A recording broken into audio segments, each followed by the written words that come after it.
अशरफ और फरहान समेत अन्य आरोपी कोर्ट परिसर में मौजूद हैं। और अब इस वक्त की ये बड़ी अपडेट, अतीक अहमद पर फैसला सुना, दोषी करार।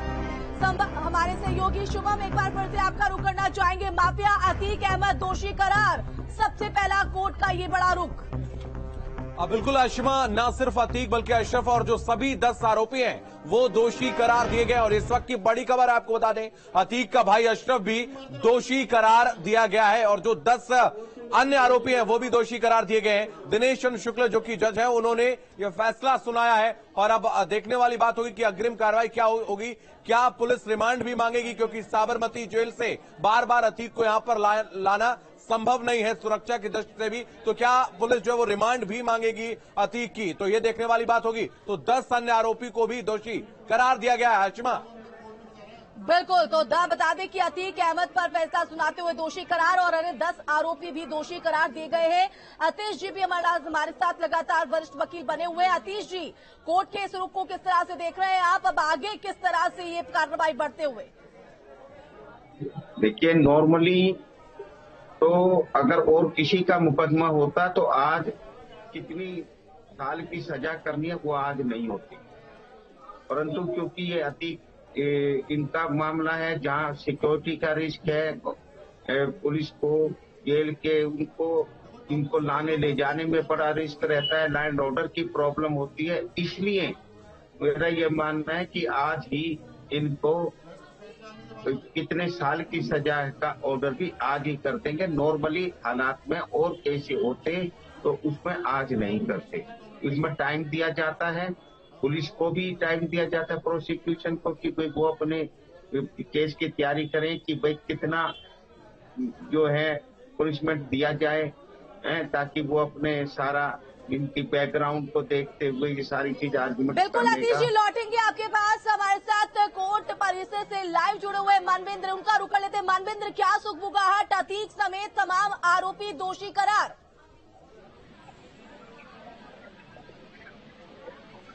सजा का ऐलान होना बाकी है। तो जिस तरह से इस पूरे मामले पर में उमेश पाल ने पैरवी की थी और उसी के चलते उनकी जान भी चली गई थी और उसके चलते दोषी करार दे दिया गया है।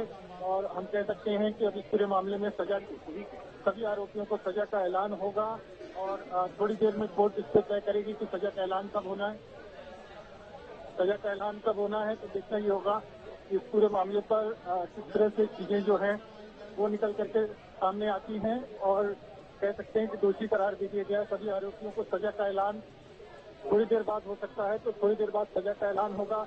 सभी आरोपियों को अतीक अशरफ समेत 10 आरोपी थे इसमें, जिसमें सबको दोषी करार दे दिया गया है। और कह सकते हैं कि जो उमेश पाल की 17 साल लंबी लड़ाई थी वो अपने अंजाम तक पहुंच गई है और इसी के चलते उमेश पाल को अपनी जान भी गंवानी पड़ी थी। तो आखिरकार जो है इस पूरे मामले में जो है वो आरोपियों को दोषी करार दे दिया गया है और थोड़ी देर में सजा का ऐलान संभव है, क्योंकि सभी आरोपियों को अलग अलग जगहों से लाया गया है। अतीक अहमद को गुजरात की साबरमती जेल से लाया गया है, अशरफ को जो है वो बरेली जेल से लाया गया है, फरहान को चित्रकूट जेल से लाया गया है। तो ऐसे में सभी आरोपी जो हैं वो दोष सिद्ध आरोपी हो गए हैं। अब देखना ये होगा कि इस पूरे मामले में कोर्ट क्या सजा सुनाता और जो दोषी है उनको क्या सजा मिलती है। इस मामले में कुल 11 आरोपी थे, जिसमें से एक आरोपी की मौत हो चुकी है अंसार की। बाकी जो 10 आरोपी हैं उनको आज कोर्ट ने एमपीएमएलए कोर्ट ने दोषी करार दिया है। बिल्कुल, आप कोर्ट परिसर के बाहर मनविंद्र बने हुए हैं, कानून के जानकार भी वहां पर होंगे, उनकी तरफ से क्या कुछ कहा जा रहा है? क्योंकि सभी के जहन में, सभी के जुबान पर उम्र कैद या फांसी, ये बड़ा प्रश्न चिन्ह है। जी बिल्कुल, सजा का ऐलान जब थोड़ी देर में हो जाएगा उसके बाद ये स्पष्ट हो जाएगा कि आखिरकार इस पूरे मामले में जो दोषी हैं उनको क्या सजा दी जाती है। लेकिन दोषी करार दिया जा चुका है, सजा का ऐलान होना बाकी है। और जो कानून के जानकार हैं वो बताते हैं कि उमेश पाल क्योंकि इस मामले में खुद ही गवाह थे और खुद ही वादी थे और उन्होंने गवाही दी थी खुद अपने रहते, और उसी के चलते, उसी गवाही के चलते उमेश पाल की जान भी गई थी। हालांकि जान देने जाने से पहले उमेश पाल ने इसमें जो सभी आरोपी उनके खिलाफ गवाही देकर के उनको सजा करा दी है। तो एक बहुत बड़ी 17 साल की जो लड़ाई थी उमेश पाल की, वो अपने अंजाम तक पहुंच गई है। और जो खुद गवाह थे, उनके अलावा इस पूरे मामले में अगर बात करें तो 6 गवाह थे और एक उमेश पाल के रिश्तेदार थे, 6 अन्य पुलिसकर्मी थे, 8 गवाह थे और सभी उनकी गवाही हुई थी और अतीक अहमद के पक्ष की तरफ से 54 लोगों की गवाही कराई गई थी। तो ठीक है मानवेंद्र, इस उपबुगाहट को लेकर, इस हलचल को लेकर नजर बनाए रखिएगा। फिलहाल बहुत शुक्रिया मानवेंद्र आपका। और एक बार फिर से न्यूज रूम का रुख कर लेते हैं, जो हमारे सहयोगी शुभम हमारे साथ बने हुए हैं। शुभम, दोषी करार दे दिया गया है, लेकिन अब सजा पर सबकी निगाहें टकटकी लगाए बनी हुई है। क्या अपडेट है आपके पास? बिल्कुल आशिमा, तो 10 अन्य आरोपियों को भी दोषी करार दे दिया गया है और अब सजा का ऐलान होगा आपसे कुछ देर में, जैसा कि हमारे सहयोगी मानवेंद्र ने बताया, जो कि कोर्ट रूम परिसर में ही मौजूद हैं और हर कोई यही इंतजार कर रहा है कि क्या कुछ सजा होने वाली है। तो अब जिस तरीके से चाहे वो उमेश पाल की पत्नी हो जयापाल, उनका कहना था कि हम ऐसी सजा चाहते हैं कि एक नजीर बन जाए वो और दोबारा कोई अतीक और अशरफ बनने से पहले 100 बार सोचे। जाहिर सी बात है आशिमा, अगर हम देखें उमेश पाल की हत्या करने से पहले जब अपहरण हुआ था, जिस केस में ये सजा सुनाई गई है, उसमें पूरी रात निर्ममता के साथ पीटा गया था। उमेश पाल को बुरी तरीके से पीटा गया था, जिसके बाद हुआ ये था कि उन्होंने अपनी जो गवाही थी, जो अपने जो बयान थे, वो बयान बदल दिए थे। हालांकि सरकार बदली, निजाम बदला और एक बार फिर से पैरवी शुरू की थी उमेश पाल ने और उनको फिर से बार बार धमकियां दी जा रही थी। कई बार उनकी हत्या करने की कोशिश की गई, जब उसमें सफल नहीं हो पाए अतीक के जो गुर्गे थे। हालांकि ठीक बाद, उसके बाद जब 3 बार उन्होंने कोशिश की, जब नहीं सफल हो पाए, चौथी बार में हत्या को अंजाम दे ही दिया गया। लेकिन अच्छी बात यह हुई थी कि उमेश पाल की हत्या से पहले उन्होंने गवाही दे चुके थे। इस पूरे केस में जीवित रहते उन्होंने गवाही दे दी थी, जिसका परिणाम यह हुआ है कि आज फैसला आ पाना संभव हो पाया है, नहीं तो ऐसा नहीं हो पाता। उमेश पाल ने जीवित रहते जो गवाही दी थी, उसी वजह से आज फैसला आ पाया है और जो 10 आरोपी हैं, अतीक और अशरफ के अलावा, उन सभी को आरोपी सिद्ध हो गए हैं, वो आरोप उनके ऊपर सिद्ध हो गए हैं और अब इंतजार है सजा का।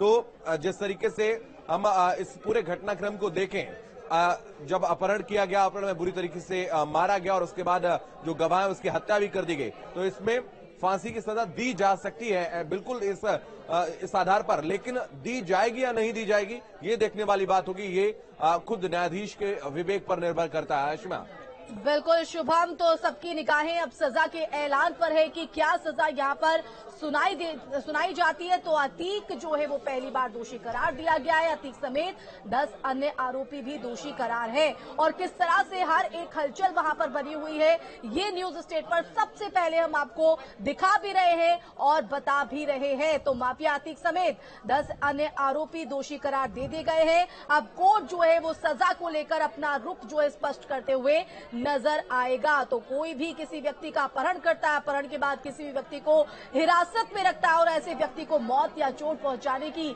धमकी देता है या फिर उसके आचरण से एक उचित आशंका पैदा होती है, ऐसे व्यक्ति को मौत या चोट पहुंचाई जा सकती है। इस संदर्भ में मौत की सजा या जीवन कारावास जुर्माना के लिए उत्तरदायी हो सकता है। तो अब ऐसे में इस पूरे संदर्भ में किस तरह से कोर्ट अपना रुख स्पष्ट करता है और अतीक के 17 साल पुराने गुनाहों को हिसाब किताब किस तरह से होता है, इस पर सबकी निगाहें लगातार बनी हुई है और 2 दिन से लगातार न्यूज स्टेट पर हर एक अपडेट, चाहे वो साबरमती जेल से अतीक को प्रयागराज की नैनी सेंट्रल जेल में शिफ्ट किया जाना हो या फिर नैनी सेंट्रल जेल से एमपी एमएलए कोर्ट में पेशी को लेकर यहां पर हर एक चहलकदमी आप तक पहुंचाई है। और कोर्ट रूम से हमारे साथ कोर्ट परिसर से लाइव पवन सेंगर हमारे संवाददाता जुड़ गए हैं। पवन, आपका रुख करना चाहेंगे, क्या चहलकदमी, क्या हलचल? फिलहाल दोषी तो करार दे दिया गया है, लेकिन अब सजा का इंतजार सभी को।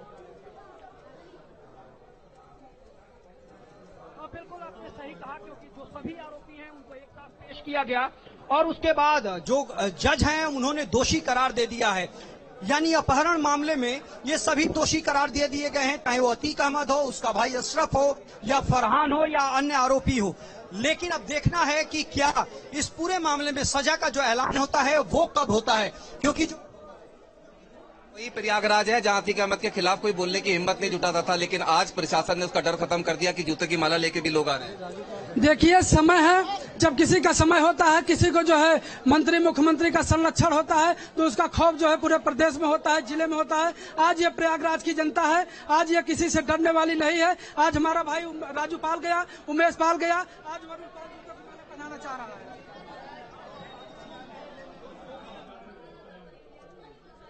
तो देखिए, समय बदलता है, समय परिवर्तित होता है और साफ तौर पर जब साबरमती जेल से प्रयागराज लाया जा रहा था, उत्तर प्रदेश अतीक अहमद को लाया जा रहा था, उसके चेहरे पर शिकन, डर जो है वो साफ तौर पर दिखाई पड़ रहा था। पवन, एक बार फिर से आपका रुख करेंगे क्योंकि कोर्ट के रुख पर सबकी निगाहें लगातार बनी हुई है, लेकिन समय बदलता है क्योंकि यही वो प्रयागराज था जहां पर अतीक की तूती बोलती थी, अतीक का खौफ था, लेकिन अब लोगों का जो डर है वो दूर हुआ है और 17 साल पुराने गवाहों और पूरे गुनाहों को लेकर कहीं ना कहीं हिसाब किताब होता हुआ नजर आएगा। और समय बदलने की जो स्थिति है वो साफ तौर पर आज की इन तस्वीरों से नजर भी आ रहा है। पवन,